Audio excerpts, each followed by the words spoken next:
What happens when a young detective uncovers a missing girl case that exposes deadly factory secrets, powerful men, and a crime no one wants solved? Let's find out. The movie opens with Enola Holmes being chased through the streets by two police officers. She has now become a detective like her famous brother, Sherlock Holmes, but unlike him, she hasn't really had much success yet.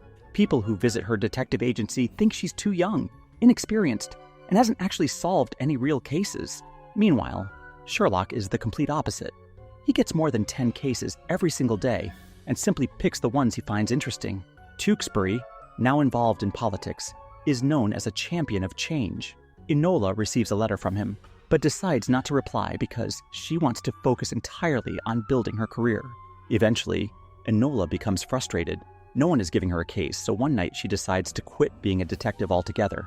As she packs her things to leave, a young girl named Bessie shows up at her office with a problem. Bessie says her sister Sarah has been missing for several days, and the authorities refuse to take the matter seriously. Enola agrees to help and goes with Bessie to Sarah's room to begin investigating. Sarah is described as a young woman with red hair and green eyes. It's revealed that Sarah and Bessie aren't actually sisters. Sarah also has a friend named May, who clearly doesn't like Enola getting involved and trying to find her. Enola starts searching the room and finds makeup, dried flowers, and a burnt bedsheet with March 12 written on it.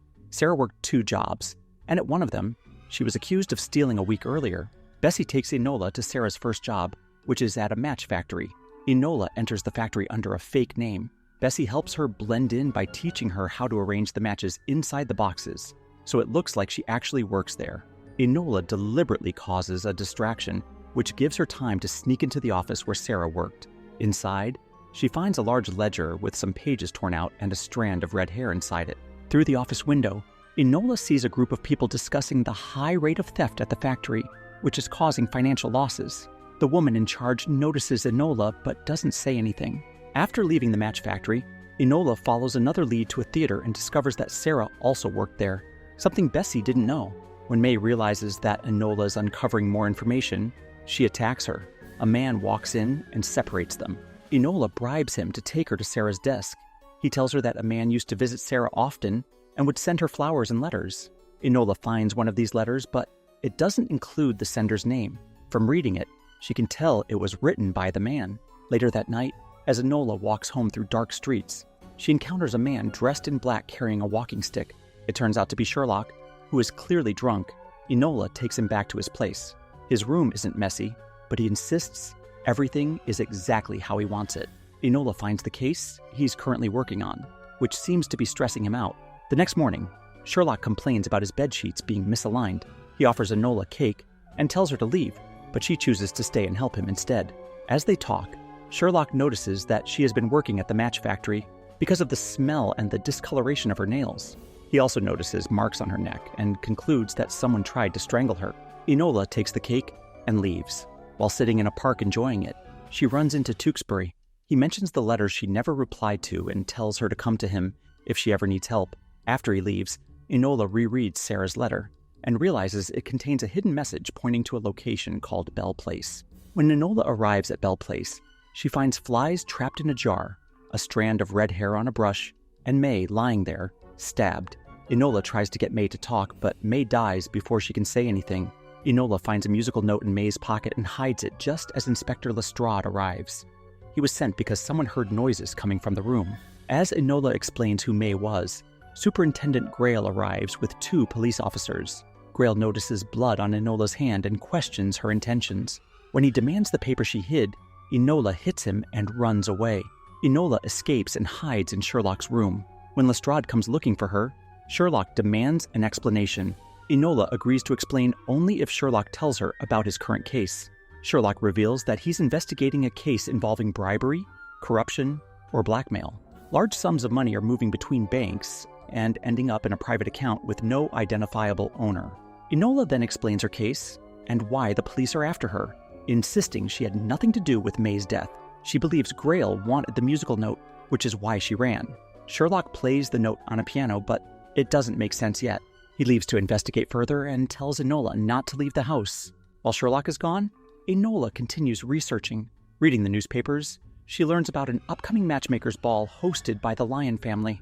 She notices the date, March 12th, and the address, Marchmont Square, which matches the clues she found earlier. She also discovers that William Lyon, the eldest son, was Sarah's lover.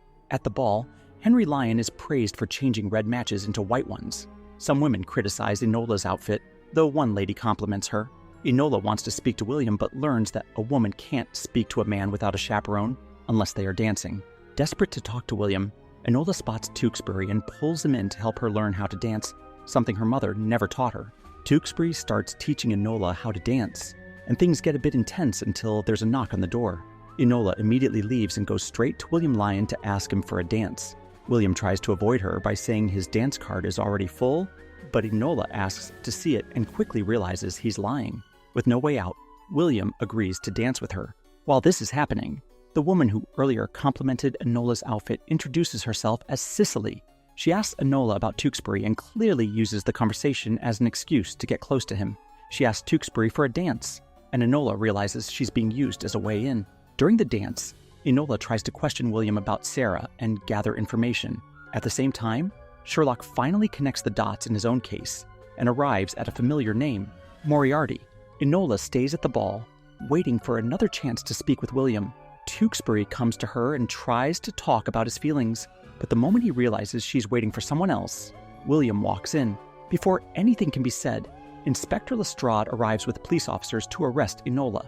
Tewkesbury tries to use his influence to calm things down, but the moment he hears Enola is linked to a murder case, he freezes. Enola secretly slips her evidence into Tewkesbury's jacket and asks them to keep it safe. At the police station, Superintendent Grayle confronts Enola and asks why she was following him that night. Enola pushes back by revealing some of his shady actions. Grayle loses control and strangles her, demanding to know where Sarah is. Enola insists she doesn't know, and Grayle threatens to use Bessie to find her. Sherlock arrives and tries to get Enola released. He presents his findings, which align perfectly with what the police already know. However, Grayle shuts him down by presenting Enola's fingerprints on the murder weapon. Even though Enola never touched the knife, the evidence appears convincing. With no way to prove her innocence, Sherlock turns to Edith for help. When Enola is transferred to a women's prison, Edith and Eudoria stage an explosion and rescue her. The guards chase them, but Edith's harmless explosives help them escape. While hiding in a carriage, Enola tells her mother everything about the case. Eudoria advises her to focus on what Sarah knows or discovered, because that information is clearly the reason everyone is after her. Just when it seems they've escaped, Superintendent Grayle starts shooting at the carriage and destroys it. The women manage to fight back and escape once more. As Edith and Eudoria prepare to part ways with Enola, Eudoria asks if she and Tewkesbury are together. When Enola says no, her mother jokingly regrets raising her to be too independent. She then reassures Enola, saying she shines on her own but is even better when working with others. Enola goes to warn Bessie and tells her to leave town. Bessie fears Sarah is already dead, but Enola promises she isn't. While Bessie packs, Enola notices something strange about the plants in the room. One has red particles in the soil, while another has white soil and is completely dead. This helps Enola realize the truth. Girls at the match factory have been dying because of white phosphorus. Henry Lyon changed the formula years ago to cut costs and make more money. Sarah and May discovered the truth, which is why they were targeted. Enola goes to Tewkesbury and explains everything. He agrees to help her. Soon after, there's a knock at the door, and Enola hides, fearing it's the police. Instead, it's Cicely. She mentions corruption she discovered at a factory. Everything suddenly clicks for Enola. The discolored nails, the dress she saw in May's room, and her mother's advice all point to one conclusion. Cicely is actually Sarah in disguise. Enola rushes out to find her, and Tewkesbury follows. He tells Enola he loves her and explains that the coded message he sent at the ball meant the same thing as the message Sarah sent to William. William and Sarah were secretly gathering evidence against Henry and needed help to expose him. Enola and Tewkesbury head to the match factory. Enola goes inside while Tewkesbury waits outside. Inside, she runs into Sherlock, who is also collecting evidence for both his case and hers. They realize Grayle planted her fingerprints using oxidized phosphorus. They also discover that William has been captured and killed. They continue their search at the theater, where Enola finds all the hidden documents under a seat. The evidence includes the names of the girls who died, contracts, proving the phosphorus switch, and proof of Henry's corruption. Sarah appears and asks about William. When she learns the truth, she breaks down. Before they can leave, Grail shows up with Bessie and demands the documents in exchange for her life. Bessie bites him. Chaos breaks out, and after a brutal fight, Enola kills Grail and secures the evidence. Just when things seem over, McIntyre arrives with Miss Troy and police officers, accusing Sarah of blackmail. Sherlock steps in and reveals Miss Troy as the real blackmailer. She admits everything, and the police arrest her, though McIntyre burns the documents to hide his crimes. Days later, Sarah and Bessie organize a strike at the match factory, warning women about the dangers. Enola reopens her detective office. Sherlock offers her a partnership, but she refuses, wanting to stand on her own. Sherlock respects her choice and shows her a paper revealing that Tewkesbury has arrested McIntyre. Tewkesbury arrives with flowers and the two leave together, finally choosing each other.